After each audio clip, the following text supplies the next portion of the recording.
Guys, happy day. இன்னைக்கு நம்ம பார்க்க போறது Miss Night and Day episode number 4. Episode ஸ்டார்ட்ல அந்த பையன் ஆஸ்ட்ரே எடுத்து ஈரன் அடிக்க வர அப்ப டூர் ஓபன் ஆகும். ஆனா வந்தது ஈரோ இல்ல, அங்க வேலை செய்யற ஒரு ஆள். எமர்ஜென்சி காப் வந்திருக்காங்க, இந்த போதை பொருளா மறைங்கன்னு சொல்லி சிக்னல் கொடுக்கறதுக்காக வந்திருப்பான். எங்க ஹீரோட ஃப்ரெண்டும் நைஸா நுழைஞ்சிடலான்னு ட்ரை பண்ண, ஆனா இந்த பாடி கார்ட்ஸ் ரொம்ப உஷாரா இருக்காங்க.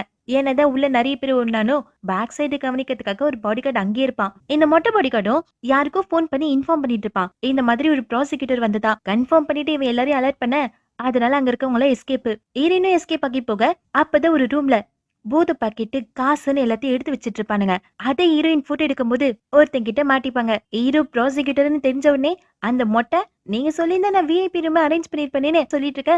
ஹீரோ பார்ட்டியா இருந்த ஹீரோனை பத்தி விசாரிப்பாரு. ஆனா மொட்டையும் பார்ட்டில அலோடு இல்ல சார். ஹீரோ வார்ன் பண்ணுவாரு, பார்ட்டியோட முடிய கூட நீங்க டச் பண்ணீங்க உங்க எல்லாரையும் கொன்றுவேன்னு ஹீரோ மிரட்டிட்டு போக, எங்கதான் ஹீரோயின் மாட்டிட்டாங்களே. அவன் நீ ப்ராசிக்யூட்டரா? ஹீரோயின் இங்க பாரு, நானும் சிவில் சர்வெண்ட் தான், என்ன டச் பண்ண உனக்கு தான் பிரச்சனைன்னு சொல்ல, ஐய சிவில் சர்வெண்டான நக்கலா சிரிச்சிட்டு இருப்பான். நீ இப்படியே சிரிச்சிட்டு இங்க இருந்து நான் ஓட்டுறேன்னு ஈரின் ஓடி போக அவன் பார்த்துட்டு துரத்திட்டு வருவான். ஒரு கட்டத்துல ஈரின் புடிச்சிருவான். அப்ப ஈரின் கத்துன சத்தம் தான் ஹீரோக்கு கேட்கும். எங்க ஈரனை இவன் கிட்ட ஓடி பிடிச்சு விளையாடிட்டு இருக்க, ஈரின் அவங்க காலையிலே டப்பு டப்புன்னு அவன் கண்ணத்திலே விடுவாங்க. கடைசியில புக்குன்னு அவன் மூக்கிலே விட, ஏய் நான் உன்னை விட மாட்டேன்னு ஆள்கிட்டே மாட்டிட்டு இருப்பான். அப்ப ஹீரோட என்ட்ரி. பின்னாடி வந்த ஹீரோ அவனுக்கு ஒரு கிக்கு கொடுக்க, யார் பத்த பிள்ளையோ பாவம் எல்லார்கிட்டயும் அடி வாங்கிட்டு இருக்கான். ஹீரோ தான் அந்த ப்ரோசிக்யூட்டர்னு தெரிஞ்ச உடனே அவன் அங்கிருந்து ஓடி போயிடுவான். ஹீரோ அங்க இருக்கிற ஹீரோயின் கிட்ட இங்க என்ன பண்ணிட்டு இருக்கேன்னு கேட்க, ஹீரோயின் செல்போன் மிஸ் ஆனதா சொல்வாங்க. சரி இங்க ஏதாவது பார்ட்டியை பத்தின்னு கேட்க, ஹீரோயின் இல்லன்னு போய் சொல்வாங்க. ஹீரோவும் கால் பண்ணி பாப்பாரு. அப்ப ஹீரோயின் நைஸா மெசேஜ் பண்ணுவாங்க, செஸ்ட் பெயினா இருந்ததுப்பா அதான் போயிட்டேன்னு. ஹீரோவும் பார்த்துட்டு அப்பவே சொன்னேன் வர வேணான்னு. யார் கேட்டா? இப்ப 2 பேரும் லிப்டுக்கு போக, லிப்டுக்குள்ள ஒரு பையன் இருப்பான். அவன் ஹீரோயினை விரிக்க விரிக்க பார்த்துட்டு இருக்க, ஹீரோ அவரோட ஜாக்கெட் எடுத்து ஹீரோயினை கவர் பண்ணுவாரு. ஆனா அந்த பையன் நல்லா குடிச்சிருக்கான். அவன் ஹீரோயினை மோப்பம் பிடிச்சலாம் பார்த்துட்டு இருப்பான். ஹீரோனும் அவங்க பர்ஸ் செல்போன்னு ஹீரோ கிட்ட கொடுத்துட்டு கோட்டை போடுற மாதிரி அந்த பையனுக்கு புக்குன்னு முக்கிலே விடுவாங்க. ஹீரோயின் பண்றதுலாம் பார்த்து ஹீரோவும் லைட்டா ஸ்மைல் பண்ணிட்டு இருப்பாரு. ஹீரோயின் தன்னை தனி ப்ரொடெக்ட் பண்ணிக்கிறாங்க. எல்லாம் முடிஞ்சிருச்சு. அப்பதான் ஃப்ரெண்டு புலம்பிட்டே உள்ள வருவான். என்ன உள்ள விடல, உள்ள மட்டும் விட்டு இருந்தாங்க அப்படியே மாஸ் ஆயிருக்கும். ஆமா அந்த 1996ல பிறந்த பாட்டி எங்கன்னு கேட்க, ஹீரோவும் பாட்டிக்கு செஸ் பெயின் வந்த விஷயத்த சொல்வாரு. இப்ப ஹீரோனை டிராப் பண்றதுக்காக ஹீரோ பிக் பண்ணிட்டு போக, ஃப்ரெண்டும் பர்றா இவன் ஒரு பொண்ணை கூட்டு போறான், இவனுக்கு கேர்ள் ஃப்ரெண்டான்னு பாத்துட்டு இருப்பான். ஹீரோவும் கால போகும்போது அந்த செல்ஃப் டிஃபென்ஸ் டூல என்னாச்சுன்னு கேட்க, அதை ஹீரோயின் வச்சிருந்தாங்களாம். அப்ப ஏன் யூஸ் பண்ணலன்னு ஹீரோ கேட்க, சிவிலியன்ஸ் மேல ஹீரோயின் யூஸ் பண்ண மாட்டாங்களாம். ஹீரோவும் திட்டுவாரு, அங்க இருந்தவன் சிவிலியனா அவன் ஒரு பொறுக்கின்னு. ஹீரோனோ நீங்க கோவப்படுறீங்களா, உங்களுக்கு தான் யார பத்தியும் அக்கறை இல்லையே.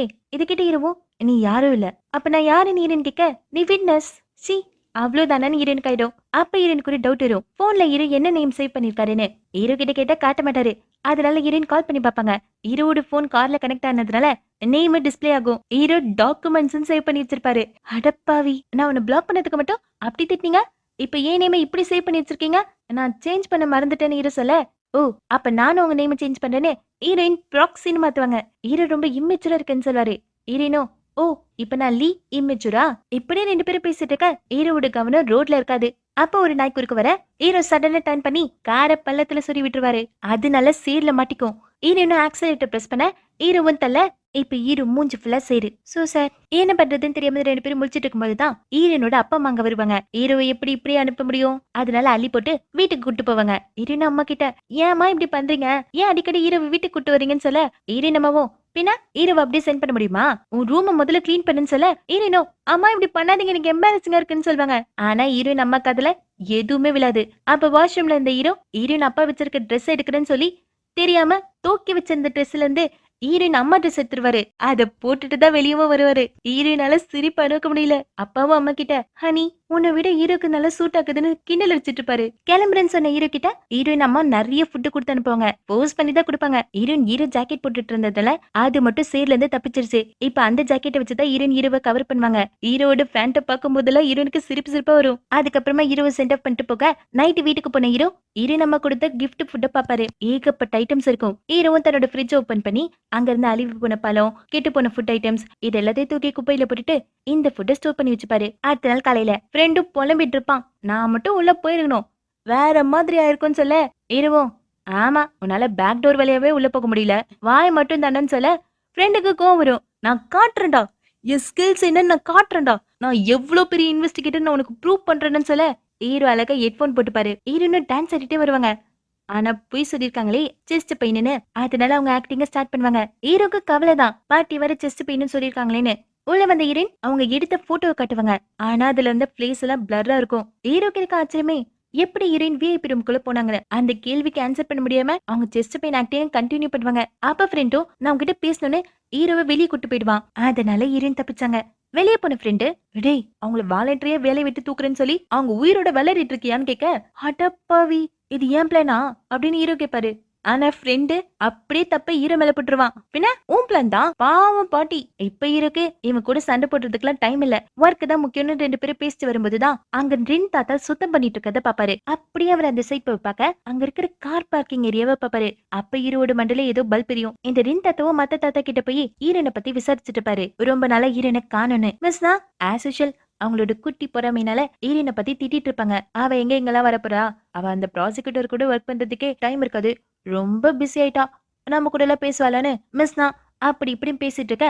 இதை கேட்ட ஷின் தாத்தாக்கே கோவரும். ஸ்கில்ஸ் தான் இம்பார்ட்டன் அவரு ஒரு பக்கம் சண்டை போட்டுட்டு இருப்பாரு. இவங்கள சண்டை போட வச்சுட்டு ரின் தாத்தா அந்த பக்கம் வந்த ஹீரோன் கிட்ட ஐ சொல்லிட்டு இருப்பாரு. அங்க இருக்கிற ஹீரோனை குறுன்னு பாத்துட்டு இருப்பாரு.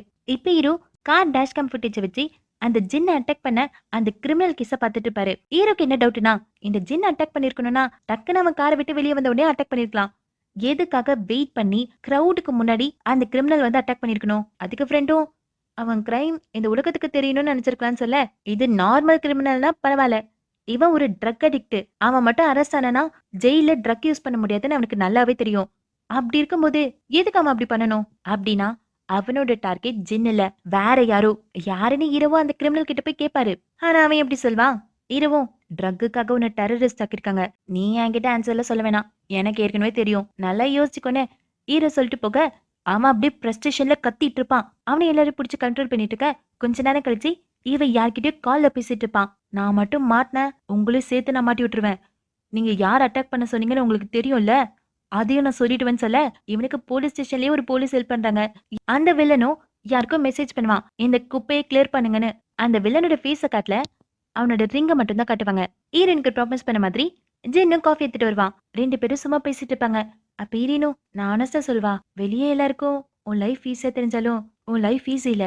யாராவது ஒருத்தவங்க உன்னை கவனிச்சுட்டே இருப்பாங்கல்ல, நீ எவ்வளவு ஹார்ட் ஒர்க் பண்றேன்னு யாருக்கும் தெரியாது. அப்பதான் ஜின்னு யோசிச்சு பார்ப்பான், அவன் எவ்வளவு கஷ்டப்பட்டிருக்கான்னு. ஒரு சாங் எழுதணும்னா நைட் ஃபுல்லா லிரிக்ஸ் எழுதுவான். அதுக்கப்புறமா அந்த பாட்டை பாடுறதுக்கு ஏகப்பட்ட ட்ரையல் போவான். டான்ஸ் ஆடுறதுக்கு ராத்திரி பகல்னு பிராக்டிஸ் பண்ணிட்டு இருப்பான். ஆனா வெளியே இருக்கவங்களுக்கு இத பத்தி எதுவும் தெரியாது. இது ஹீரோயின் வாழ்க்கைக்கும் ரிலேட் ஆகும். ஹீரோயின் இப்படிதான் அந்த எக்ஸாம்காக நிறைய ஹார்ட் ஒர்க் பண்ணிருப்பாங்க. ஆனா வெளியே இருக்கவங்களுக்கு ஹீரோயினுக்கு வேலை இல்ல, அது மட்டும் தான் தெரியும். ஹீரோயின் கூட பேசுறது ஜின்னுக்கு ரொம்பவே பிடிக்கும். இப்ப ஹீரோயினுக்கு டைம் ஆயிடுச்சு. ஹீரோயின் நான் போறேன்னு சொல்ல, ஜின்னு அந்த காஃபி கப்ப நான் போட்டேன்னா வேணான்னு ஹீரோயின் சொல்ல, ஜின்னு பிடிச்சி இழுக்க அந்த கப்பு கொட்டிடும். டிஷ்யூ எடுத்து ஜின்னு ஹீரோனோட லெக் கிளீன் பண்ணிட்டு இருக்கும் போதுதான் ஹீரோயின் கால்ல இருக்க தழும்ப பார்ப்பான். ஹீரோயின் சின்ன வயசா இருக்கும் போது அவங்க ஆன்டி கிட்ட இருந்த பூனை குட்டி அந்த தழும்பு ஏற்படுத்திருக்கு. ஜின்னோ பிளாஸ்டிக் சர்ஜரி அரேஞ்ச் பண்ணுவான்னு கேட்க, ஹீரோனோ அதெல்லாம் வேணாண்டா, அது பாக்கிறதுக்கு ஆர்ட் ஆட்ட மாதிரி தானே இருக்கு அப்படின்னு நினைச்சு போன ஹீரோயின் போக, அப்ப இவனுக்கு ஒரு கால் வரும். ஜின்னுக்கு இங்க இருக்கிறதுக்கு ரொம்பவே பயமா இருக்குன்னு கம்பெனி கிட்ட சொல்லியிருப்பான். இப்ப அவங்களே கூப்பிட்டாலும் இவன் போக மாட்டான். அதுக்கான காரணம் ஹீரோயின் தான். அவனுக்கு ஹீரோயின் கூட பேசும்போதுலாம் ரொம்ப நல்லா இருக்கு, அதனால அவன் இங்கே ஸ்டே பண்ணலான்னு முடிவு எடுத்துட்டான். இங்க ஜெயில இந்த ஜின் அட்டாக் பண்ண கிரிமினல் நைட்டு வாமிட் பண்ணிட்டு இருப்பான். டாக்டர் இன்ஜெக்ஷன் போட்டு அவனை அமைதியாக்க எங்க ஹீரோக்கு தூக்கமே வராது. கெட்ட கனவு. ஹீரோக்கு வர கெட்ட கனவே ஹீரோவோட அம்மாவை பத்தி தான். ஹீரோ சின்ன பையனா இருக்கும்போது அவங்க அம்மா இங்கேயும் ரெடி ஆயிட்டு இருப்பாங்க. அப்ப ஹீரோ தான் அம்மாக்கு ரிங்கு கொடுப்பாரு. அதை வாங்கிட்டு அம்மாவும் உன் அப்பா எனக்கு ரிங்கு கொடுக்கல, அவன் பையன் நீ எனக்கு ரிங்கு கொடுக்குற இப்படி சொல்லிட்டு அவங்களும் கிளம்பி போக, ஹீரோவும் அம்மா அம்மான்னு கூப்பிடுவாரு. ஆனா அவங்க கோவமா திரும்பி என்ன அம்மானு கூப்பிடாத, யார் உனக்கு அம்மானு கோவமா போயிடுவாங்க. ஹீரோவும் அழுதுட்டே தான் அம்மா போறத பாப்பாரு. ஹீரோக்கு தூக்கம் வரலன்னா என்ன பண்ணுவாரு, ஒர்க்ல கான்சென்ட்ரேட் பண்ணுவாரு. காலையில ஃப்ரெண்டு சீக்கிரமாவே வேலைக்கு வந்துருவான். அதுக்கான காரணம் அவனோட மாமியார் இவன் சைஸுக்கு லக்கேஜ் தூக்கிட்டு வீட்டுக்கு வந்திருக்காங்களாம். இவன் புலம்ப ஸ்டார்ட் பண்ணுவான். ஹீரோ ஹெட்போன் எடுத்து மாட்டிப்பாரு. அப்ப ஃப்ரெண்டுக்கு கால் வரும். இந்த மாதிரி அந்த ஜின் அட்டாக் பண்ண கிரிமினல் போலீஸ் ஸ்டேஷன்ல செத்து போயிட்டானா. ஹீரோவும் அங்க போய் விசாரிக்க, ஃபர்ஸ்ட் அவன் வாமிட் பண்ணிருக்கான், ஏதோ ஃபுட் பாய்சனிங் நினைச்சு இன்ஜெக்ஷன் போட்டிருக்காங்க, ஆனா அவன் ஹார்ட் அட்டாக் வந்து செத்து போயிட்டானா. ட்ரக் யூஸ் பண்றவங்க கேஸ்ல இதெல்லாம் நார்மல்னு அங்க இருக்கிற டாக்டர் சொல்ல, இன்னும் அட்டாப்சி வரல, டாக்டர் ஒழுங்கா கோஆபரேட் பண்ண மாட்டாரு. ஏன்னா அவரை பொறுத்த வரைக்கும் இது இன்னொரு கேஸ், அவ்வளவுதான். ஹீரோ வந்துட்டு போனதை இந்த வில்லனோட போலீஸ் இன்ஃபார்ம் பண்ணுவான். இந்த கிரிமினல்ஸ் ஆகிறதுக்கும் இவன் தான் காரணம். இவன் தான் யாருக்கும் தெரியாம டாக்டர் போடுற இன்ஜெக்ஷனை மாத்தி வச்சிருப்பான். இப்ப இரவும் இந்த கிரிமினல் இறந்த விஷயத்த ஜென்னு கிட்ட சொல்ல வேணாம்னு ஃப்ரெண்டு கிட்ட சொல்வாரு. ஏன்னா அப்படி சொன்னா அவன் மென்டல் ஹெல்த் அஃபெக்ட் ஆகிறதுக்கு வாய்ப்பு இருக்கு. ஃப்ரெண்டும், டேய் நீ அவ்ளோ கைண்டா, இந்த கைண்ட்னஸ்ல பாதி உன்கிட்ட வேலை செய்யறவங்க கிட்ட காட்டியிருந்தா எப்படி இருக்கும்? இரவும், அப்போ நான் மோசமானவன்னு சொல்றியா? அப்படிலாம் சொல்லல. ஆனா அப்படிதான் கிடைக்கிற கேப்ல எல்லாம் இரவு விருப்பத்துலனா ஃப்ரெண்டுக்கு தூக்கம் வராது போல. ஈரினும் இந்த கிரிமினல் இறந்தது பத்தி தான் போன்ல யார்கிட்ட பேசிட்டு இருப்பாங்க. அங்க ஈரனுக்கு காஃபி கொடுக்க வந்த ஜின்னு யார் இறந்து போனான்னு கேட்க, இவனுக்கு எப்படியோ யாராவது சொல்லுவாங்கன்னு சொல்லி ஈரனே உண்மையை சொல்லிடுவாங்க. அது கேட்ட ஜின்னு ஷாக் ஆயிடுவான், கொஞ்சம் மென்டலா அஃபெக்ட் ஆவான். வெளியே வர அப்பதான் ஹீரோவும் ஹீரோட ஃப்ரெண்டு வருவாங்க. ஹீரோ கிட்ட போய் நான் உங்ககிட்ட பேசணும்னு சொல்ல ஃப்ரெண்டும் போக அவன் என்னாலதான் இருந்தானு ஹீரோ கிட்ட ஜின்னும் கேட்க, அப்பதான் ஹீரோ நோட் பண்ணுவாரு, ஜின்னோட கண்ணு கலங்கிருக்கும், அவனோட கை பயத்தை காட்டும். இப்ப ஹீரோக்கு செம்ம கோவம் வரும். அந்த கோவத்தை ஃபுல்லா ஈரன் மேலதான் காட்டுவாரு. எதுக்கு ஜின்னு கிட்ட சொன்னீங்கன்னு. இப்படி இருந்தாலும் பேப்பர் ஒர்க்ல அவன் கிட்ட சைன் வாங்கணும் தான் நான் சொல்லிட்டேன்னு ஈரன் சொல்ல, டெத்துக்கான ரீசனே தெரியல. அதுக்கு முன்னாடி ஈரன் சொன்னது தப்பு தான். ஆனா இப்ப என்ன பண்றது, ஹீரோட கோவத்தை யாராலையும் தடுக்க முடியல. மொத்த கோவத்தை ஈரன் மேல கொட்டிட்டு ஹீரோவும் போக ஹீரோனும் அழுதுட்டு இருப்பாங்க. இப்ப ஒரு இடத்துல இருந்து ஃபீல் பண்ணிட்டு இருப்பாங்க. கரெக்ட் தான், நான் யாரு, நான் ஆபீஸ் அசிஸ்டன்ட் கூட இல்ல, நான் வேலை தேடுற ஒரு பொண்ணு, அவ்வளவுதான், நான் ஒண்ணும் இல்ல. ஹீரோ வெளியே ஃப்ரெண்டு கிட்ட பேசிட்டு இருந்ததுல ஈரன் கேட்டிருப்பாங்க. ஹீரோ வேணும்னே தான் ஈரன் வேலை விட்டு போகணுன்றதுக்காக அதிக ஒர்க் கொடுத்ததை ஈரன் புரிஞ்சுப்பாங்க. இப்ப கதறி கதறி இழுத்துட்டு இருக்க. ஆனா ஈரனுக்கு இந்த விஷயம் ஏற்கனவே தெரியும். ஒவ்வொரு டைமும் ஹீரோ வேலை கொடுக்கும்போது அங்க இருந்த ஆபீஸ் அசிஸ்டன்ட்லாம், இது எங்க ஜாபே இல்லையே, போஸ்டர்லயா ஒர்க் பண்ற, இந்த பேப்பர்ல டெலிவரி பண்றதுக்குன்னு அப்படி இப்படின்னு சொல்லியிருப்பாங்க. ஆனா ஈரன் மூளைக்கு இது தெரிஞ்சாலும் மனசு அக்செப்ட் பண்ணிருக்காது. எங்கேயாவது நான் மறைஞ்சு போயிடக்கூடாதுன்னு ஈரனு கதறி கதறி அழுதுட்டு இருக்க. பின்னாடி தான் அந்த பூனைக்குட்டி இருக்கும். ஆனா ஈரன் பார்க்க மாட்டாங்க. இப்ப நல்ல ஈரன் கடிச்சிட்டு டோடோவோட வீட்டுக்கு போய் அங்க பாஸ்வேர்ட் போட டோர் ஓபன் ஆகாது. எப்படி ஓபன் ஆகும்? அது ஹீரோவோட வீடாச்சே. ஹீரோ வேற குளிச்சிட்டு இருப்பாரு. ஈரன் டோர் ஓபன் ஆகலன்னு ஏகப்பட்ட டைம் ட்ரை பண்ணுவாங்க. அலாம் சவுண்ட் ஆன் ஆகிடும். அது சத்தம் போட ஈரனுக்கு அந்த சத்தம் பிடிக்கல. செல்ஃப் டிஃபென்ஸ் டூல் எடுத்து அந்த செக்யூரிட்டி சிஸ்டமே உடைச்சிருவாங்க. இப்ப சத்தம் கிட்ட வந்த ஹீரோவும் டோர் ஓபன் பண்ணி பார்த்தா வெளியே முடி மட்டும் இருக்கும். ஹீரோ பயந்துட்டு போய் பார்க்க அது ஹீரோயின். இங்க எதுக்கு தூங்கிட்டு இருக்குன்னு ஹீரோ கேட்க ஹீரோயின் உள்ள வந்துருவாங்க. ஹீரோவும் புரியாம டோரை க்ளோஸ் பண்ண கோயின்னு சவுண்ட் வரும். அப்பதான் ஹீரோக்கு புரியுது ஹீரோயின் செக்யூரிட்டி சிஸ்டமா உடைச்சிட்டாங்கன்னு. அவ்வளவு அழகா உடைச்சிட்டு ஹீரோயின் கீழே படுத்து தூங்கிட்டு இருப்பாங்க. ஹீரோவும் நான் சொன்னேன் வெளியே போறது ஆபத்துன்னு, ஆனா என் பேச்ச கேட்காம தனியா போய் குடிச்சிட்டு வந்திருக்க. இப்படி சொல்லிட்டு ஹீரோ தண்ணி எடுத்துட்டு வர ஹீரோ நீங்க எழுப்பி பார்த்தா ஹீரோயின் எனக்கு வயிறு வலிக்குது வாமிட்டா வருதுன்னு சொல்லுவாங்க. ஹீரோவும் சரி நான் மெடிசன் இருக்கான்னு பாக்குறேன்னு ஸ்பெக்ஸ் எடுத்து போட்டு போக்க ஹீரோயின் ஆஹா நீ கிளாஸ் மட்டும் போடாத, அதை போட்டு நீ கொடூரமா இருக்க. இப்படி சொல்லி ஈரின் அந்த ஸ்பெக்ஸ புடுங்கி ஈரின் உடைச்சிருவாங்க. இது இல்லாம தான் நீ நல்லா இருக்க. என்ன என்ன கீழே பாக்குறேன்னு ஈரின் சோஃபா மேல ஏறி நீ செல்ஃபிஷ்டா, நீ ரொம்ப ரூடு, உனக்கு அழகான ஃபேஸ் இருக்கு, ஆனா என்ன யூஸ், எல்லாம் வேஸ்ட் தான். ஈரின் புக்குன்னு ஈரோட மண்டியிலே அடிக்க 2 பேரும் கீழே விழுவாங்க. 2 பேருக்கும் வலிக்கும். ஈரின் இப்ப சோஃபாலே செட்டில் ஆயிடுவாங்க. ஈரவும் பெட்ஷீட்டை தூக்கி போட்டு ஈரனை கவர் பண்ணுவாரு. அங்க இருக்கிற செல்ஃப் டிஃபென்ஸ் டூல் எடுத்து பார்த்துட்டு ஈரன் சொன்னதை நினைச்சு பாப்பாரு, நான் உன்னை நம்புறேன். அடுத்த நாள் காலையில 5 மணி ஆகும். ஈரனும் லைட்டா கண் முழிச்சு பார்க்க வேற வீட்டுல இருப்பாங்க. தூரத்துல ஹீரோ தண்ணி கொண்டு வருவாரு. அப்பதான் ஈரனுக்கு புரியுது மேல இருக்கிற ஃப்ரெண்டு வீட்டுக்கு போறதுக்கு பதிலா கீழே இருக்க பேய் வீட்டுக்கு வந்திருக்கோன்னு. சாரி சொல்லிட்டு ஈரனு போக எப்படி போக முடியும்? நைட்டு தான் ஈரன் குடிச்சிட்டு வந்து டோரை உடைச்சிட்டாங்களே. ரிப்பேர் பண்ணா மட்டும்தான் டோர் ஓபன் பண்ண முடியுமா? ரிப்பேர் பண்றவங்க 9 மணிக்கு தான் வருவாங்களாம். ஈரனோ ஆஹா அவ்வளவு நேரம் என்னால இருக்க முடியாது, கதவு முடங்கன்னு சொல்ல ஹீரோக்கு ஒண்ணும் புரியாது. அப்ப வேற சூரியன் எட்டி பார்க்க ஈரன் நான் போகணும்னு அடம் பிடிச்சிட்டு இருப்பாங்க. அதுக்கு வாய்ப்பே இல்லையே. ஈரனை பால்கனிக்கு வந்து எட்டி பார்க்க சூரியனோட வெளிச்ச வரும். இரவும் ஷாக் ஆகி ஈரனை பார்க்க அதோட இந்த எபிசோட் முடியுது. சப்ஸ்கிரைப் அந்த சேனலை சப்ஸ்கிரைப் பண்ணி வச்சுக்கோங்க. Bye bye, have a nice day.